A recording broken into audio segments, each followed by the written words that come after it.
Bonjour Alizée Bernard. Bonjour. Ce samedi, c'est une grande manifestation dans les rues de Paris.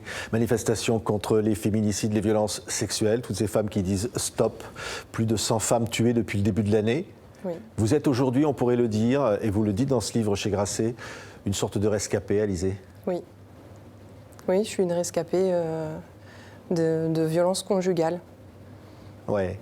Tout a commencé par un coup du compagnon que vous aviez rencontré un jour et avec lequel vous êtes tombée amoureuse. Comment ça s'est passé? Le premier coup, on était dans la voiture, une dispute éclate par rapport au fait qu'il a une ex-compagne qui est un peu trop intrusive dans notre relation. Donc on échange à ce sujet et à un moment, je ne vois pas les choses venir parce qu'il est en train de conduire, je me prends un coup de poing au niveau de la mâchoire. Oui, un coup de poing tel qu'il vous démonte la mâchoire. Vous devez être arrêté, vous allez à l'hôpital. Je vais à l'hôpital et on est obligé de s'y reprendre à 3 fois pour pouvoir me remettre la mâchoire dans l'axe, parce qu'elle était complètement délogée. Qu'est-ce qu'il dit votre compagnon à ce moment-là? Quand on se présente aux urgences ou après vous avoir donné un coup? Tout de suite après, aux urgences, il a donné une explication qui était totalement erronée. C'est qu'il voulait montrer des techniques d'intervention, de sport de combat, et que j'ai mal monté ma garde et que du coup j'ai pris un coup au niveau du visage. Mais moi à ce moment-là, je ne peux pas parler. De toute façon, ma mâchoire est complètement disloquée. Et après, une fois qu'on est rentré au domicile, il s'est excusé, s'est mis à pleurer. Je suis désolée, tu es la femme de ma vie, j'aurais jamais dû lever la main sur toi, ça ne se reproduira jamais. Oui. Et vous êtes amoureuse toujours? Oui. Et ça va recommencer. À un moment donné, les coups ne cessent pas et vous dites je dois porter plainte. Oui. Donc, porter plainte, on parle du fait du 9 avril 2016. Là, c'est qu'on est passé, on a monté de gamme, c'est monté crescendo dans les violences conjugales.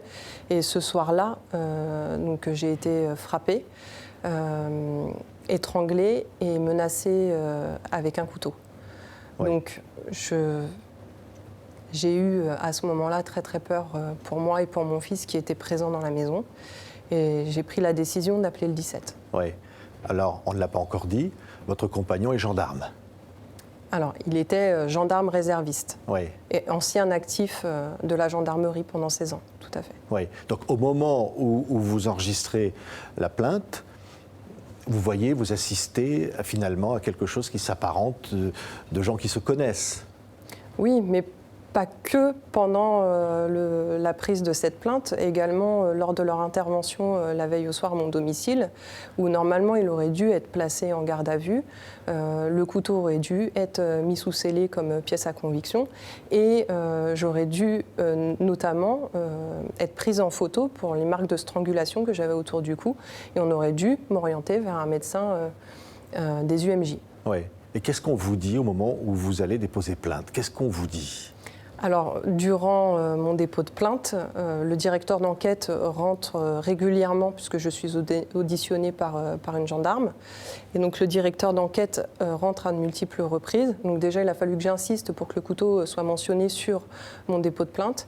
Et ensuite, il me fait état que si je dépose plainte, il risque de perdre son travail, parce qu'il est toujours réserviste de la gendarmerie. Oui. Donc à la fin, on me demande qu'est-ce que vous comptez faire, mais on met l'accent quand même sur le fait qu'il serait préférable de penser finalement à refaire ma vie, à me séparer proprement. On vous dit pas, mais il n'est pas méchant. Non, je ne pense pas qu'on me dit il n'est pas méchant comme ça. On me dit juste, en gros, il faut passer à autre chose, quoi. Et je dis, je ne sais pas ce que je veux faire, parce que ma famille, à ce moment-là, n'est pas au courant de ce que je vis. Et je demande si je peux revenir le lendemain pour déposer plainte si j'en prends la décision. Et donc, il acquiesce et me dit, oui, vous pouvez le faire. Ouais. Le lendemain, par contre, quand je l'appelle pour justement déposer plainte, il me dit que ce n'est plus possible. Pourquoi ? Parce que selon lui, en effet, il avait fait déjà son rapport auprès du procureur de la République et qui avait donné une réponse pénale à l'intervention de la veille. Oui. Donc c'était une composition pénale avec un rappel à la loi. Mais parce qu'en réalité, Moi, je n'avais pas notion de ça à ce moment-là. En réalité, les faits qui ont été rapportés au procureur de la République étaient erronés, volontairement, de la part du directeur d'enquête. Alors, ce que vous dites, c'est que finalement, la première fois, il n'est condamné qu'à une petite amende de quelques centaines d'euros. Oui, pour les menaces de mort. Définitivement, pour des menaces de mort, et définitivement à du sursis. Alors, le sursis est intervenu après, puisque comme le lendemain de mon audition, j'ai voulu déposer plainte et qu'on m'a refusé ce droit, j'ai voulu déposer plainte pour les autres faits de violence que j'avais subis. Là encore, on m'a refusé ce droit. Il a fallu attendre 3 mois et l'insistance de mon avocate, Maître Tomasini, auprès d'une brigade pour qu'enfin je sois reçue et que je puisse déposer plainte. C'est cette plainte qui a donné lieu à une condamnation et donc 6 mois de sursis avec 18 mois de mise à l'épreuve et une non-inscription au casier judiciaire B2 et une obligation de soins et de suivi. Ouais.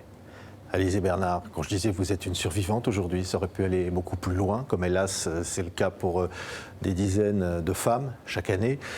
Cette manifestation aujourd'hui le rappelle.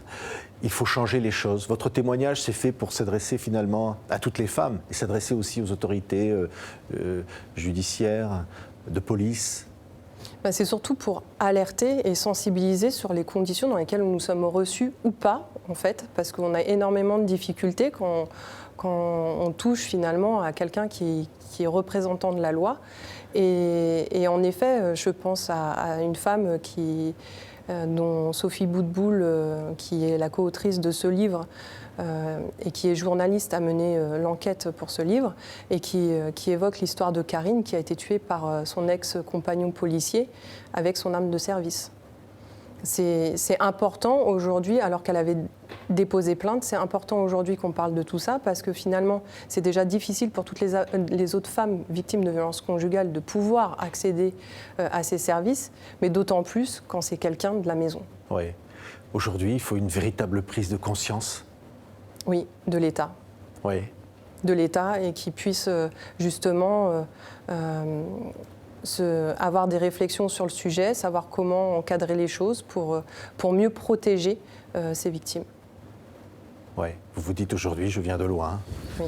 Oui. Et c'est important que votre témoignage porte. C'est pour ça que vous écrivez ce livre qui s'appelle Silence on cogne. Oui. Tout à fait. C'est important qu'on puisse en parler parce que malheureusement aujourd'hui, heureusement, il y a le Grenelle et on parle de formation de policiers et de gendarmes, mais il est important aussi de se rendre compte que potentiellement, ces policiers et gendarmes qui vont recevoir des plaintes ont pu à un moment être auteurs de violences conjugales ou aider un de leurs collègues auteur de violences conjugales. Par conséquent, il y a des répercussions sur toutes les autres victimes. Elles ne seront pas reçues correctement. Et ça, c'est aussi quelque chose qui est révélé dans la partie enquête de Sophie Boutboul. Merci beaucoup d'avoir eu le courage de porter ce témoignage. Merci. Merci.